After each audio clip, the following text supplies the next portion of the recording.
La famille, j'espère que vous allez très bien et je suis très content de vous retrouver sur la chaîne pour cette nouvelle vidéo. Avant-match Osasuna Real Madrid, 24e journée de la Liga, et je vous pose une petite question d'entrée. Est-ce que pour vous, c'est un match piège pour le Real Madrid?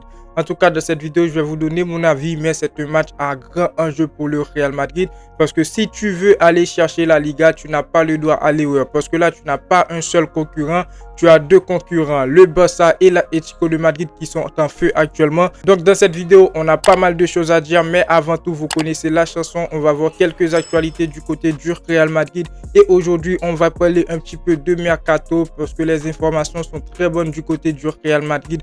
Actuellement, Mercato, retour de blessure, tout ça. Et après, on va rentrer dans l'avant-match ou dans un premier temps, on va voir le contexte du match, les objectifs pour le Real Madrid. On va parler d'Osasuna aussi qui est actuellement 9e du classement. Est-ce que c'est une équipe qui peut faire peur à cette équipe du Real Madrid quand on sait pour le match aller, le Real Madrid a réussi à battre Osasuna au Bernabeu 4-0. Triplé de Vinicius et Jude Bellingham qui avait marqué son premier but sur la saison pour le Real Madrid grâce avec une passe de Raúl Asensio pour son premier match. Mais dans ce match aussi, on avait pas mal de blessés. On va parler aussi de notre Real Madrid après cette victoire qu'on a fait face à Manchester City. Comment va le Real Madrid? Qui doit jouer face à Osasuna? Je vous donnerai mon 11, le 11 qui pour moi peut battre cette équipe. Et comme d'habitude, on va terminer avec la partie pronostic. N'hésitez pas à donner vos avis dans les commentaires, c'est très important. N'oubliez pas de vous abonner si ce n'est pas encore fait. Le petit pouce bleu, la famille, pour le soutien, pour aider au développement de la chaîne, c'est très important. On est parti pour cette nouvelle vidéo. Let's go!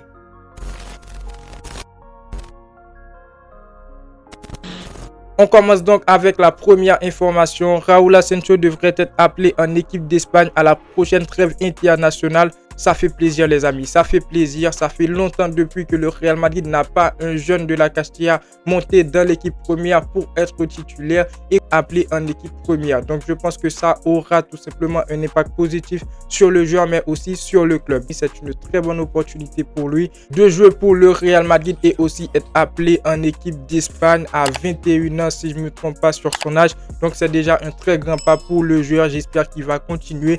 Et maintenant sur le plan positif du côté du Real Madrid, je pense à un certain moment ça peut forcer Florentino Pérez à se mettre les yeux sur la Castilla parce que dans la Castilla on a beaucoup de joueurs, beaucoup de jeunes joueurs qui peuvent jouer, qui peuvent apporter du soutien dès l'équipe première, mais la politique du Real Madrid vous connaissez déjà, ça ne prend pas trop en charge les jeunes de la Castilla. Donc je pense à un certain moment les choses vont changer et Carlo Ancelotti il va prendre des leçons parce que moi en tant que madrilène je veux voir évoluer les jeunes de la Castilla dans cette équipe première du Real Madrid et je pense que ça pourrait beaucoup apporter. Quand tu connais Florentino Pérez et que Florentino Pérez c'est pas le président qui s'intéresse toujours au mercato, c'est pas la personne qui va souvent recruter.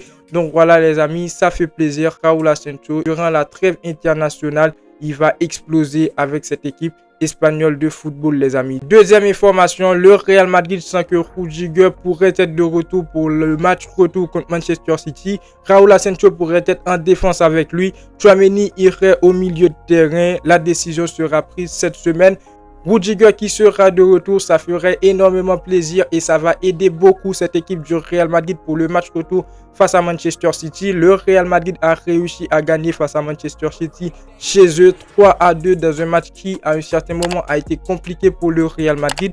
Mais au niveau du secteur défensif, il n'y avait pas vraiment grand chose. Quand tu vois le secteur défensif du Real Madrid face à Manchester City, direct tu vois que ça manque Rudiger, parce que si Rudiger il était présent dans ce match, je dis pas qu'Erling Haaland n'allait pas marquer, mais si Rudiger il était présent, il allait plus cibler Erling Haaland et je pense que ça allait peut-être plus difficile pour Erling Haaland. Quand on a vu dans l'histoire des confrontations du Real Madrid face à Manchester City où Erling Haaland et Rudiger ils sont présents, Rudiger il était toujours là, accompagné, toujours là, ciblé Erling Haaland et Erling Haaland il avait de difficultés à marquer. Je pense que c'est la première fois qu'il a réussi à marquer face à cette équipe du Real Madrid et Rudiger il n'était pas présent. Maintenant Raúl Asensio pourrait être en défense centrale avec lui, ça va très bien parce que le duo Raúl Asensio et Rudiger ça marche très bien.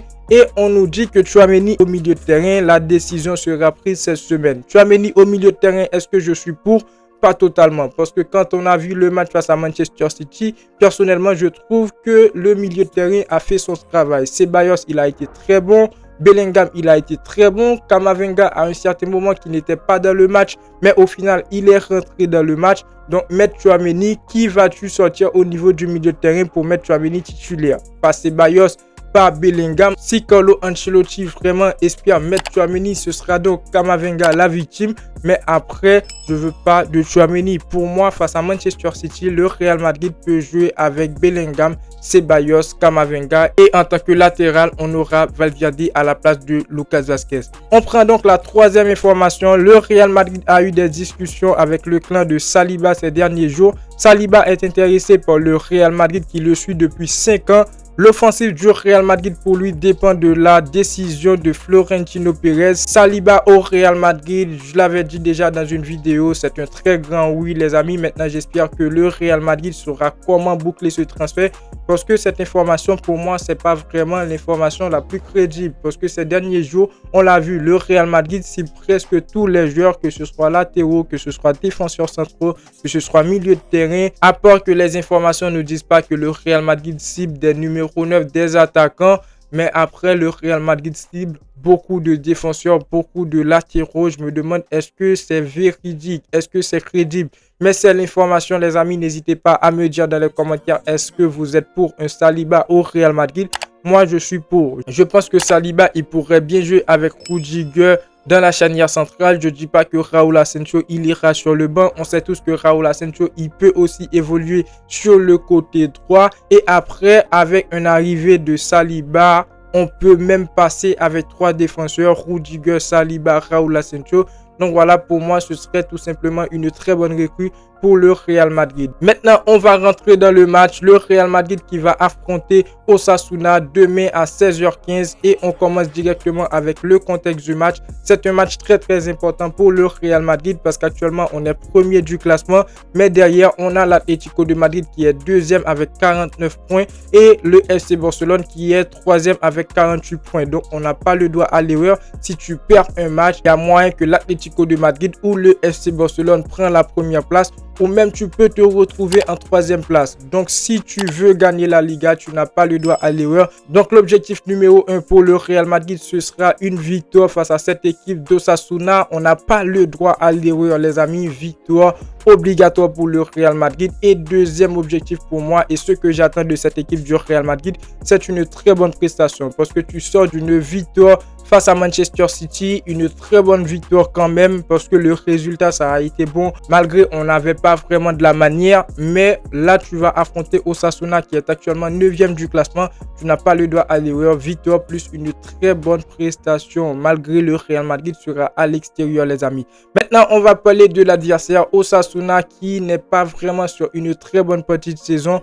donc la deuxième partie parce qu'actuellement Osasuna se retrouve en 9e position, ça se voit que la première partie de saison pour eux ça a été plus ou moins, mais depuis le retour Osasuna n'est pas en forme les amis, donc à tout moment il peut y avoir des retournements de situation, donc ce Real Madrid doit se préparer pour affronter cette équipe d'Osasuna. On sera donc chez eux. Dans le premier match où ils étaient au Bernabeu, on a réussi à les battre avec un triplé de Vinicius, un but de Jude Bellingham qui avait marqué son premier but sur la saison avec le Real Madrid dans un match qui a été quand même du régalade pour le Real Madrid. Ça n'a pas été compliqué, on va pas se mentir, mais maintenant comme je vous dis bien, il peut y avoir des retournements de situation. On a une équipe de Osasuna qui sur ses 5 derniers matchs a fait 3 matchs nuls, une victoire et une défaite. Du côté du Real Madrid, sur les 5 derniers matchs, on a réussi à faire 3 victoires, une défaite, un match nul. La défaite face à Espanyol Barcelone en Liga, ce que je ne croyais pas vraiment parce que l'Espanyol Barcelone, si je ne me trompe pas, était 20e ou 19e du classement. Donc là, on va affronter Osasuna. J'espère que cette équipe d'Osasuna ne va pas nous sortir une prestation comme l'a fait l'Espanyol Barcelone. Malgré le jeu de l'Espanyol Barcelone n'était pas vraiment extraordinaire, mais le Real Madrid a su contrôler le match et en fin de match, on a merdé, on n'a pas su marquer un but face à cette équipe d'Espanyol Barcelone. Donc maintenant, on va affronter Osasuna et dans ma tête, je me force à dire que ça reste un match piège. Le Real Madrid sera en déplacement après une victoire face à Manchester City. tout peut arriver. Tout peut arriver avec cette équipe du Real Madrid. Donc, on doit s'attendre à tout en espérant que le Real Madrid va s'en sortir avec 3 points face à cette équipe d'Osasuna. Après, on a intérêt, les amis. Sur les 5 derniers matchs, l'historique des confrontations entre le Real Madrid et Osasuna, c'est 5 victoires pour le Real Madrid, 0 match nul, 0 victoire pour Osasuna. Donc, le Real Madrid reste supérieur à cette équipe d'Osasuna, les amis. De leur côté, ils ont des joueurs qui pourront faire la différence face à cette équipe du Real Madrid, mais ils ne sont pas vraiment sur une très bonne saison. Donc, c'est l'avantage numéro 1 pour le Real Madrid. Et l'avantage numéro 2, tout simplement, on est le Real Madrid. Quand tu es le Real Madrid actuellement leader du classement, tu dois être capable de taper Osasuna de façon correcte. Maintenant, on va parler de notre Real Madrid, les amis. On n'aura pas de retour pour ce match. On aura des retours pour le match face à Manchester City, le match retour.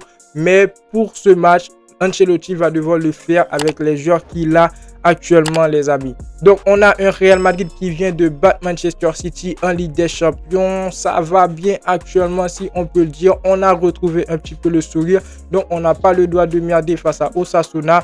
On doit continuer à faire des victoires. Et comme je vous dis bien, si le Real Madrid ne réussit pas à battre Osasuna, on ne peut pas espérer que le Barça va perdre son prochain match ou encore l'Atlético de Madrid va perdre son prochain match, parce que là, toutes les étoiles ne seront pas alignées du côté du Real Madrid, les amis. Parce que là, on n'a pas un seul concurrent comme d'habitude le FC Barcelone. On a 2 concurrents et surtout l'Atlético de Madrid qui est 2e du classement. Maintenant, qui doit jouer du côté du Real Madrid? Vasquez qui ne sera pas présent, qui est blessé, qui sera de retour pour le match retour face à Manchester City. Je pense que ce sera donc Valverde à sa place.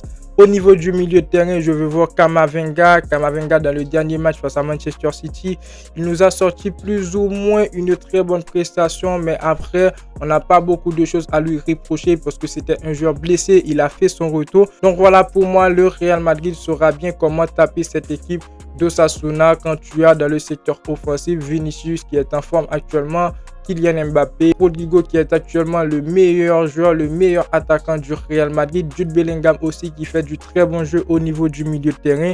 Maintenant pour les jeunes, parce que Carlo Ancelotti va aussi leur donner du temps de jeu. Je ne dis pas que Carlo Ancelotti il va faire tourner parce que c'est un match qui sera très important. Moi je pense que Carlo Ancelotti va partir sur le même 11 qui a joué face à Manchester City.